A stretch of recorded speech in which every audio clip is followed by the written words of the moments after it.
going on, you guys? I hope you're all having a great morning, afternoon, or evening, whenever you may be watching this video. For those of you who are new here, my name is Justin, and this is my 2023 Toyota GR86. A few weeks ago, I made a video tackling some of the things that I wanted to get done on the car. For starters, we actually took the entire livery that we had on the car off. We adjusted these front carbon fiber canards that way we can have better fitment, as well as doing an oil change on the 86. It felt nice to finally get some of this stuff done because I had been putting it off for a little while. But while filming that video, I actually noticed something off camera that had me a little bit concerned. The fluid levels in my coolant reservoir had looked a little bit lower than normal. I figured it was probably just due to the recent temperature changes, so I didn't think too much of it and just kind of went about my day. So fast forward about 3 or 4 days later, I'm actually getting ready to replace the old front splitter that I had on the car with this brand new one. What's funny is that I actually started that video off by saying within the 2 years that I've owned my 86, I've never really had any problems or issues with the car. But of course, I had to go and jinx myself. Within that video, I actually started the car up and let it warm up for a few minutes like I normally would.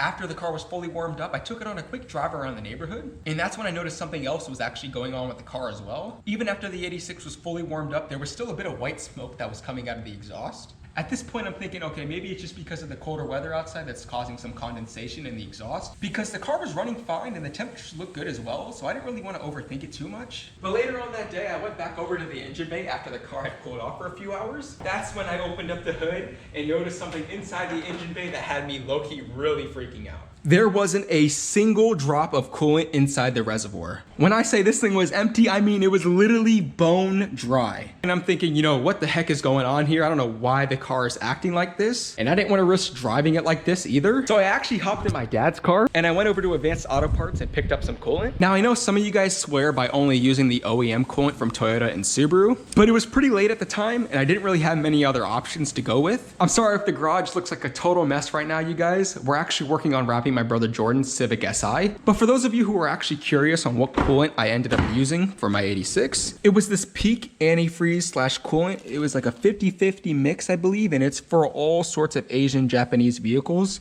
As you guys can see right here, it says for Subarus. Like I said, I know a lot of you guys swear to only use the OEM coolant, but like I said, I didn't really have many other options at the time because of how late it was. And I didn't want to leave the car with no coolant inside of it. So I picked some of this up right here. I ended up getting the reservoir filled back up to the full line and kind of monitored everything for the rest of the day.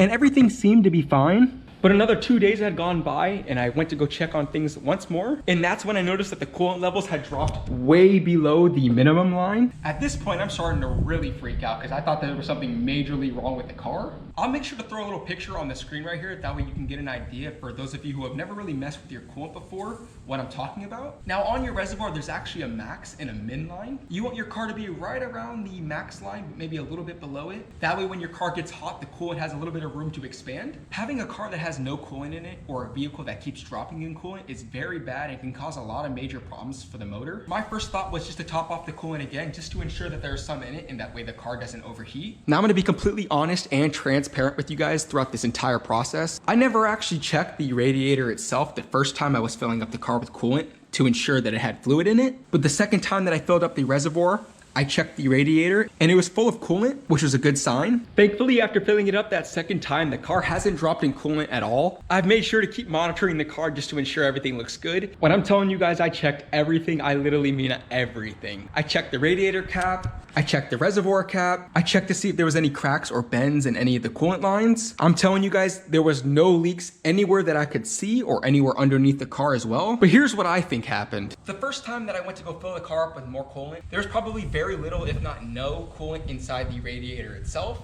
All the fluid from the reservoir had been pulled to the radiator to prevent the car from overheating, which is why a few days later when I went to go check on the car's coolant levels, it appeared that the car was dropping coolant levels or that there was no fluid at all in the reservoir again. I believe I caught this issue just in time, and if I had waited any longer, it could have been a lot worse. Like blowing a head gasket, which these Subaru motors are kind of known for doing. I'm extremely thankful and lucky that that didn't happen. If you guys have been watching the channel for a little while, you may know how much I absolutely love this car, and it would devastate me to see anything bad happen to it. I've dreamed for years to own an 86. I don't want to ever make it seem like I take that for granted because I'm super blessed to be in the position that I am right now and have this car. So the moral of the story is make sure you guys are always checking and doing the required maintenance on your cars, like checking on your oil, your coolant, and your brakes. Never ignore any of the big or small signs that your car may give you that it's not running right, because you always want to make sure you're on top of that. I'm just super happy and thankful that I caught this before it turned into something more major. Let me know down in the comments below if you guys have ever experienced any sort of issues like this with your GR86 or BRZ. Like I said, I've owned the car for around 2+ years now. I definitely have my fun with it, like going to the track and tail the tail of the dragon and all the other road trips and stuff that I've done with it as well. But ensuring that you do the proper maintenance on your car is definitely something that you want to make sure you're always doing. But like I said, some things may slip by me, and I just wanted to make this video so that way you guys are always going to be aware. This isn't exactly how I wanted to start off the first video for 2025, but I got a lot of exciting things coming for the car this year. I made a story on my Instagram a few days ago talking about kind of what had been going on with the car, and I just wanted to come on here and make this quick video for you guys to kind of explain what had been going on. That's pretty much where I'm going to wrap it up for today's video. If you enjoyed it or found it helpful in any way, please make sure you guys give it a like down below. It helps me out so much. Subscribe if you're new. That way you can stay up to date on all the content that I post with my 86, just like this. And with that being said, I'll see you guys in the next one. Take care. Peace.